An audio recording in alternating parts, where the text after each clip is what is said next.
Hello guys, welcome to our channel Perbanas Revolutionary Youth. Nama saya Ian Hidayat dan ini adalah teman-teman saya.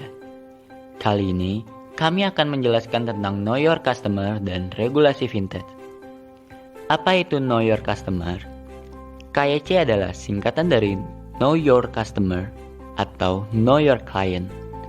Aktivitas KYC merupakan upaya yang dilakukan lembaga keuangan dan investasi untuk memastikan serta memverifikasi identitas yang dimiliki oleh seorang atau organisasi. Dalam hal ini, Know Your Customer biasanya merujuk pada pengguna layanan. Proses verifikasi Know Your Customer biasanya melibatkan beberapa tahap. Salah satu di antaranya adalah mengunggah dokumen identitas. Cara tersebut dilakukan untuk memastikan akun yang dibuat oleh pengguna bukanlah akun palsu, sehingga layanan keuangan dapat meminimalisasi serta mencegah tindak kecurangan atau transaksi yang mencurigakan. Berdasarkan peraturan perundang-undangan yang berlaku, institusi jasa keuangan wajib melakukan proses KYC terhadap para calon nasabahnya, dan informasi yang terkumpul dari nasabah harus dijaga kerahasiaannya. Selanjutnya ada tujuan KYC atau Know Your Customer. Pertama, memungkinkan institusi jasa keuangan mengenal dan memahami para nasabahnya. Kedua, sebagai upaya pencegahan dan pemberantasan tindak pidana pencucian uang dan pendanaan terorisme oleh penyedia jasa keuangan pasar modal. Ketiga, sebagai langkah awal pembentukan Single Identification Investor Number atau SID Investor untuk nasabah reksadana yang akan diintegrasikan dengan sistem akses atau acuan kepemilikan sekuritas yang dikembangkan oleh PT Kustodian Sentral Efek Indonesia atau KSEI. Yang keempat, sebagai sarana pengamanan transaksi agar dana kamu hanya bisa dicairkan ke rekening atas nama diri sendiri. Yang kelima, menyediakan sistem pengawasan internal pada kegiatan yang sedang berlangsung. Secara langsung dibentuk oleh pemerintah, KYC telah diimplementasikan pada undang-undang. Sumber hukum yang menjelaskan seluk-beluk dan fungsi penerapan KYC pada lembaga keuangan di Indonesia adalah sebagai berikut. Yang pertama, Undang-Undang Republik Indonesia Nomor 8 Tahun 2010 tentang pencegahan dan pemberantasan tindak pidana pencucian uang. Yang kedua, Peraturan Menteri Keuangan Nomor 30/PMK.010/2010 tentang penerapan prinsip mengenal nasabah bagi lembaga keuangan non-bank. Yang ketiga, Peraturan OJK Nomor 12/POJK.01/2017 tentang penerapan program APU PPT di sektor jasa keuangan. Seluruh implementasi aturan KYC dalam undang-undang tersebut akan dijadikan standar kebijakan internal yang dimiliki oleh masing-masing perusahaan. Apa saja yang diperiksa di dalam KYC? Di Amerika Serikat, pengumpulan data KYC sangatlah banyak. Penasihat investasi dan perusahaan jasa keuangan wajib menyelami data seperti yang pertama, usia calon klien, yang kedua, portofolio investasi calon klien, yang ketiga, status perpajakan, yang keempat, kebutuhan finansial calon klien, yang kelima, pengalaman dan target investasi, yang keenam, likuiditas yang diperlukan, dan yang ketujuh, toleransi resiko.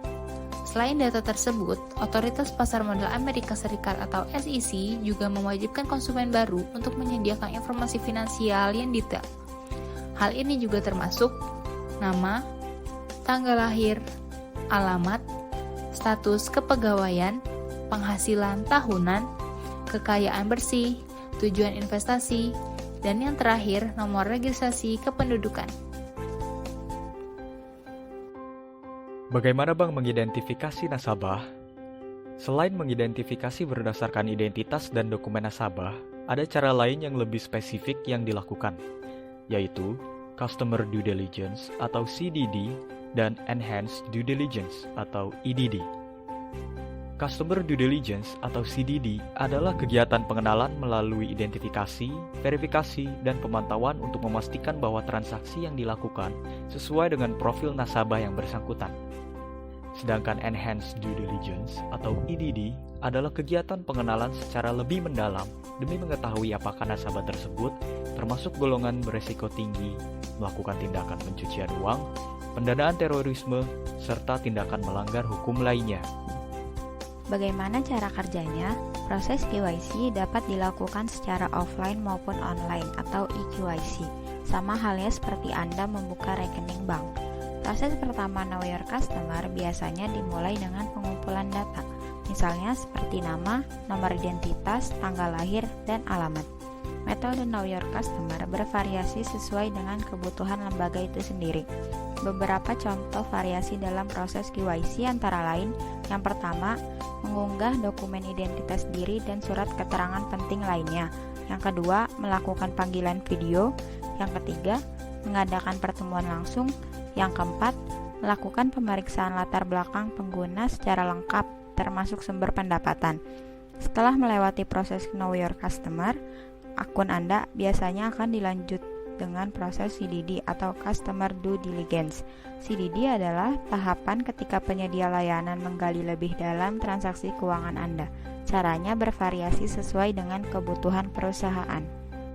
Beberapa di antaranya adalah melakukan verifikasi data Anda dengan daftar sanksi di pengadilan, lalu juga mencari tahu seberapa tinggi resiko transaksi Anda dengan melakukan penelusuran profil.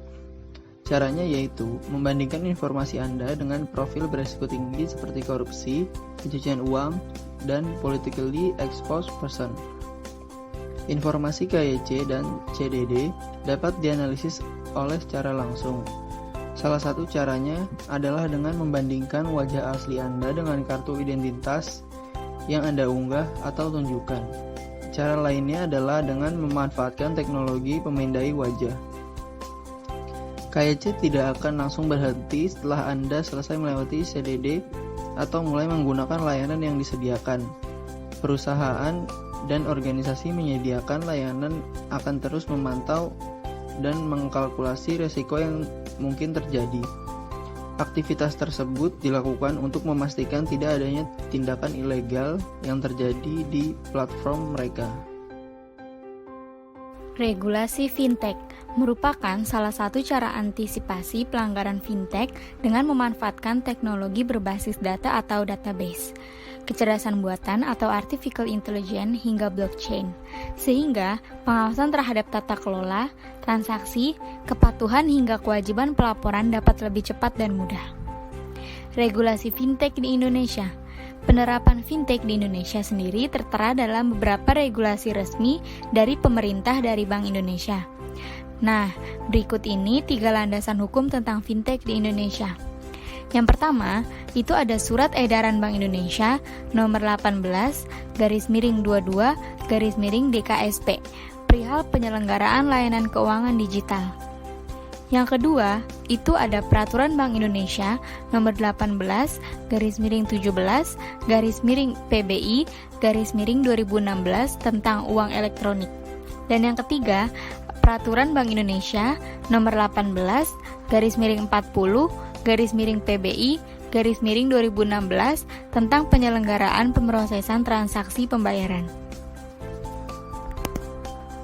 Selain itu, terdapat regulasi fintech P2P yang mengacu pada Peraturan Otoritas Jasa Keuangan atau POJK nomor 77 tahun 2016 tentang layanan pinjam-meminjam berbasis teknologi informasi. Kemudian Surat Edaran OJK nomor 18 tahun 2017 tentang tata kelola dan manajemen risiko teknologi informasi pada layanan pinjam-meminjam uang berbasis teknologi informasi.